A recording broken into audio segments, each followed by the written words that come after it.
امیر اہل سنت کی ساتھ ہماری حاضری تھی مسجد عائشہ، ہم گئے تھے تو ہم آپس میں باتیں کر رہے تھے، تو نگران شورا یوں کھڑے تھے اور میں یوں کھڑا تھا، ہم آپس میں باتیں کر رہے تھے، تو نگران شورا کے پیچھے سے ایک نوجوان ٹیکسی ڈرائیور تھے، وہ وہاں مکے میں ٹیکسی چلاتے ہیں، انہوں نے مجھے پہچان لیا، تو جس طرح آئے اور دوڑتے ہوئے کہ آپ عبدالحبیب ہیں، میں نے کہا تو میں تو مدنی چینل دیکھتا ہوں، اور وہ آ کے سینے سے لگ گئے، تو نگران شورا پیچھے سے ان کی پیٹھ ٹپک رہے کہ ہاں یہی عبدالحبیب ہیں جن کو آپ مدنی چینل پہ دیکھتے ہیں، تو وہ جو بھی ان کی محبتوں کا اظہار تھا وہ کرتے رہے۔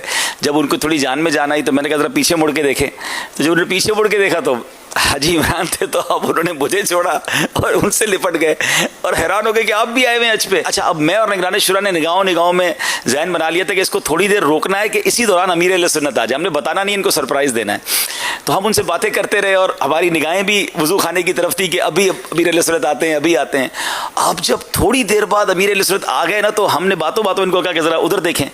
جب انہوں نے امیر اہل سنت کو دیکھا تو ہمیں ان کو روکنا مشکل ہو گیا، جس کو کہتے ہیں نا تیر کی طرح، وہ جس طرح دوڑے، ہمیں ڈر لگا کہ کوئی نقصان نہ پہنچا دے امیر اہل سنت کو۔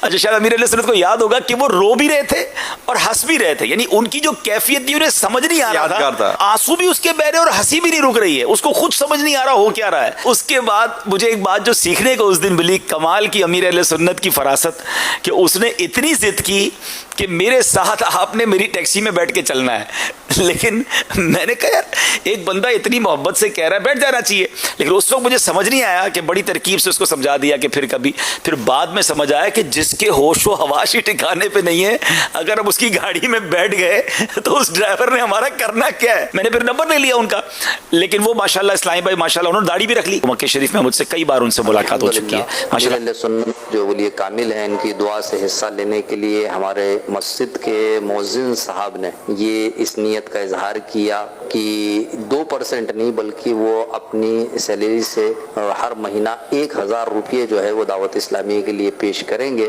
جبکہ ان کی کل تنخواہ ہی 6000 روپے ہے۔ دعا فرمائیں کہ اللہ تبارک تعالیٰ اسے قبول فرمائے اور ہم ان کے لیے اس کو ذریعہ نجات بنائے۔ یہ ہند کا ہے؟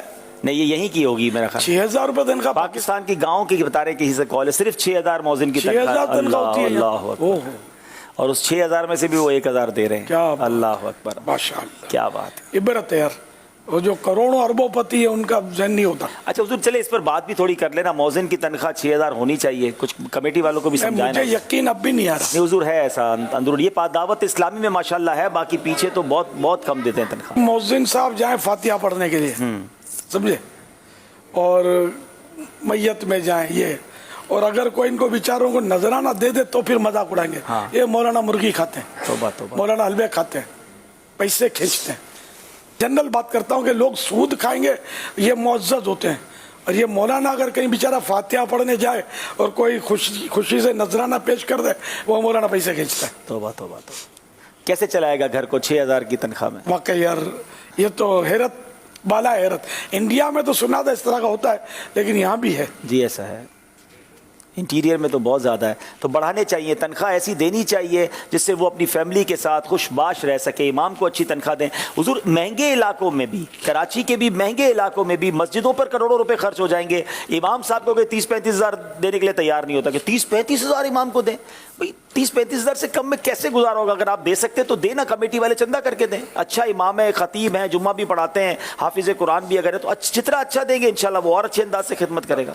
کیا کرے آدمی، بچوں کا کیا کرے، بچوں کی تعلیم، بچوں کا علاج، بچے بیمار بھی تو ہوتے ہیں، خود بیمار ہوتے ہیں، کھانا تو اپنی جگہ پر، لیکن بیچارے تکلیف نظر کس طرح گزارا کرتے ہیں۔ اللہ اکبر، اللہ اکبر۔ ان کے لیے یہ بھی ایک فیسلٹی آپ لوگ کر دیا کریں کہ کوئی ناشتہ ان کو کروا دے، کوئی لنچ کروا دے، کوئی رات کا کھانا کھلا دے بیچاروں کو، یہ کرنا چاہیے۔ کئی جگہ ہوتا بھی ہے صاحب، جہاں نہ ہوتا ہو مطلب یہ کہ پھر بلا ناغہ ہو، آپ کو کہیں مہمان بننا ہے، سفر کرنا ہے، تو اتنے دن کا ہوٹل کے کھانے کا اس کے پیسے جیب میں ڈال دیں اس کو، کہ آپ مطلب ٹھیک ہے ہوا کھانے گئے ہیں تو آپ کو تو وہ ہوا کے ساتھ وہاں بہت کچھ ملے گا، یہ بیچارہ خالی ہوا کھائے گا تو پیٹ نہیں بھرے گا اس کا۔ اللہ، اس لیے اس کو پیسے دیں، ان کے بچوں کو کچھ مطلب اچھی چیزیں دلا دیں، اچھے کپڑے دلا دیں۔ آپ کے بچے بچیاں عید کے دن زرق برق لباس پہنیں اور ان کے بچوں کو دیکھ کر دل جلائیں۔ اور یہ ہمارے امام ہیں، امام کمال، ہاتھ چومیں گے، سے دعائیں کروائیں گے، بچے کو دم کروائیں گے، لیکن